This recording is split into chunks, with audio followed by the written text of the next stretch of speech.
સર્વે મુક્તોને જય સ્વામિનારાયણ. આપણી આજની વાતનું નામ છે કરો સેવા તો મળે મેવા. જેણે કરી મંદિરની સેવા રે, વળી સંત સેવા મુક્ત જેવા રે, તેનું ફળ છે અક્ષરધામ, પામી જનતે થાય પૂરણ કામ. આ નિષ્કુળાનંદ સ્વામીની પંક્તિને સાર્થક કરતો આ અલૌકિક પ્રસંગ છે.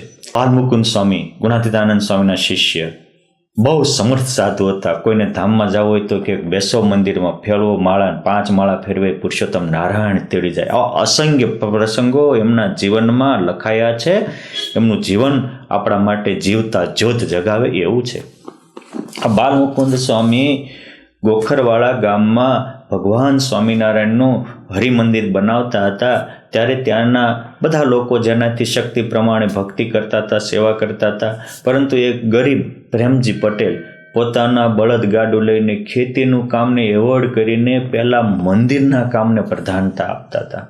અને ખરેખર જેને ઘર કરતાં મંદિરમાં આદર થાય એને પુરુષોત્તમ નારાયણ વરી જાય.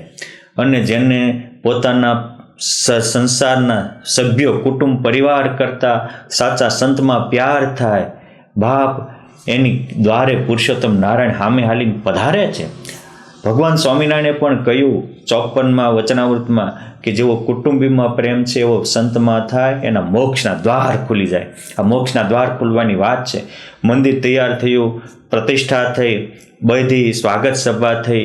જેને જેને પૈસા આપ્યા હતા એની લોકો પ્રશંસા કરતા હતા. બધા એમ થાય. અને આ દુનિયામાં છે ને, જ્યારે માણસ દિલદાર વ્યક્તિને એવોર્ડ કરી અને પ્રશંસક અને પૈસા પ્રિય બની જાય ત્યારે મોટા મોટા આગેવાનોનું પણ પતન થાય છે.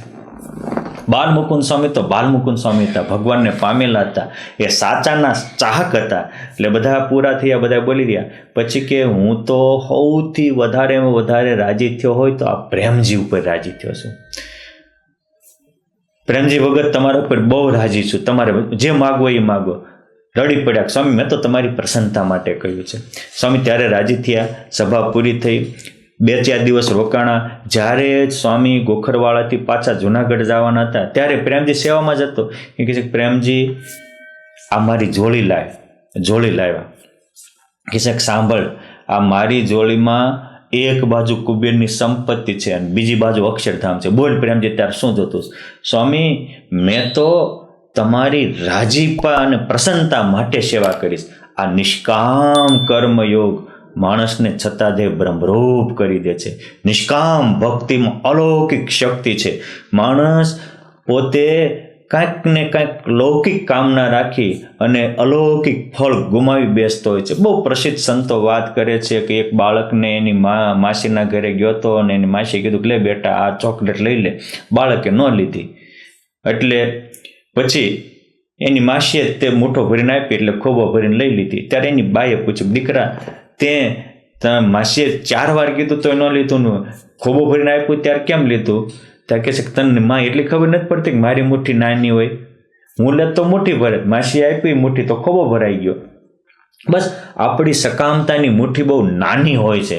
એટલે આપણે ભગવાન કે મોટા પાસે માગીએ તો હાવ સમય સુલ્લુક કે સ્વામી પરીક્ષામાં પાસ થાવ એવું આશીર્વાદ દેજો, એ કંઈક લગ્ન થઈ જાય એવી આશીર્વાદ દેજો, માંદા શીત હાજા થાય એવા આશીર્વાદ દેજો. પણ બાપ એ સાધુ પાસે જે જો આપણે માગીએ કે બ્રહ્મરૂપ થઈ જાવ એવા આશીર્વાદ દેજો, પુરુષોત્તમને પામી જવા એવા આશીર્વાદ આપજો, જન્મ મરણનું સંકટ મોટું એ મટી જાય એવા આશીર્વાદ આપજો, તો બાપ એવું આપવા પણ એ તૈયાર છે. આપણે કેવું કરીએ છીએ એ બહુ મહત્વની વાત છે. આપણો અંદરનો આશય. આ પ્રેમજી પટેલે કાંઈ ન માગ્યું ત્યારે સ્વામીએ જોડી આપી અને પોતાના ખભેથી ઓઢાડેલી ચાદર આપી અને કીધું કે જા આ તને જોડી આપું છું, તારા ઘરે કુબેરની સંપત્તિ આપશે અને તારે જ્યારે ધામમાં જવું હોય ત્યારે આ મારી ચાદર ઓઢજે, પુરુષોત્તમ નારાયણ સાથે હું તને લઈને ધામમાં તેડી જાય. અને કોઈક દુઃખી થતો એને ઓઢાડજે, એને આ ચાદર ઓઢાડીશ એને પણ અક્ષરધામ મળશે. અને ઇતિહાસ નોંધે છે કે ગોખરવાળાના આ પ્રેમજી પટેલ જ્યારે મોટા થયા અને સ્વામીએ આશીર્વાદ આપ્યા પછી એમને 2 દીકરાઓ હતા. ભાગ પાડ્યા તો ગાડા ભરીને સંપત્તિના ભાગ પાડ્યા હતા, ગણી ન શકાય એટલા રૂપિયા આવ્યા હતા. અને બાલમુકુંદ સ્વામીએ આશીર્વાદ આપ્યા ત્યારે ત્યાં એક અરજણભાઈ કરીને વાળંદ હતા, એ સાંભળી ગયેલા આ ગુરુ ચેલાનો સંવાદ. અને ઘણીવાર ગામમાં કોઈ બીમાર પડે તો જે બાલમુકુંદ સ્વામીએ પોતાની પ્રેમ નીતરતી ચાદર આપી હતી એ પ્રેમજીભાઈ કોઈને ઓઢાડે તો એના મારા ધામમાં તેડી જતા. આવા પણ ઘણા પ્રસંગ બનેલા. એક દિવસ પ્રેમજીભાઈએ આ વાળંદ અરજણભાઈને બોલાવીને કીધું કે આ મારી ચાદર છે, હવે તું એકવાર વ્યવસ્થિત એને ધોઈ દે, પછી મારે કાલે ઓઢવી છે અને મને મુંડન કરી દે. મુંડન કર્યું, એની ચાદર ઓઢી. પણ અરજણભાઈને યાદ આવી ગયું કે આ હાવ ગરીબ માણા, ગામમાં ભિખારીને હાલે ભટકતો, લોકોમાં કોઈ ક્રેડિટ નહોતી, આજે એને ત્યાં કુબેરની સંપત્તિ ઉછળે છે. એ તો ગુરુ બાલમુકુંદ સ્વામીનો પુણ્ય પ્રતાપ છે, એના આશીર્વાદ છે.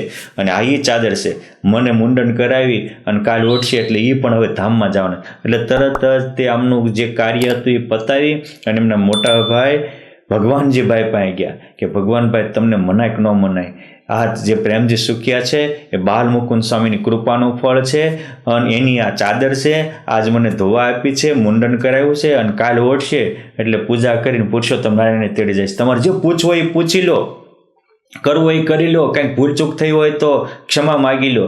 પછી તો આખો પરિવાર ભેગો થયો. સાંજે ભગવાનભાઈ કહે છે કે ભાઈ પ્રેમજી, એક દિવસ હું સુખી હતો, તું દુઃખી હતો, ત્યારે હું મોટો ભાઈ હોવા છતાં મારા સ્વાર્થમાં નિહિત રહેતો હતો, પરંતુ તે ક્યારેય અમારા કાર્ય સામે જોયું નથી.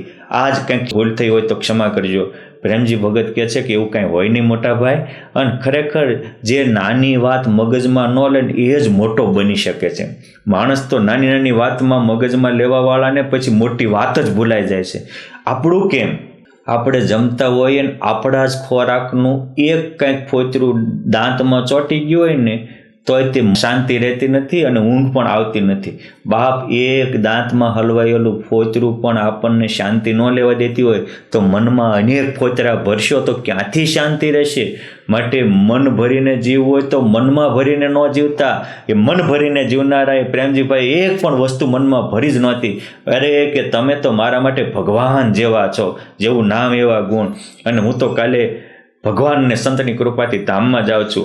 અને ઇતિહાસ એવું બોલે છે કે પછી એ વિક્રમ સંવત 1981 આ પ્રેમજીભાઈ ગોખરવાળા ધામમાં ગયા વૈશાખ મહિનામાં. ત્યારે ચંદન પુષ્પની વૃષ્ટિ થઈ હતી અને અનેક લોકોને અલૌકિક દર્શન થયા હતા. પણ જે કરે સેવા એને મળે મેવા.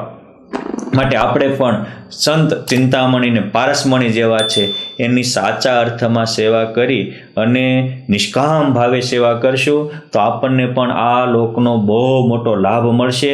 આપણે પણ આમાં શીખવું. મોટા તો બધાને થવું છે. કોઈ અનુભવી સંતનું કહેવું છે કે સૌને પોતાના જાણીએ ને કરતા રહીએ મદદ, તો ભગવાન રને રાજી થતા કાંઈ વાર નથી.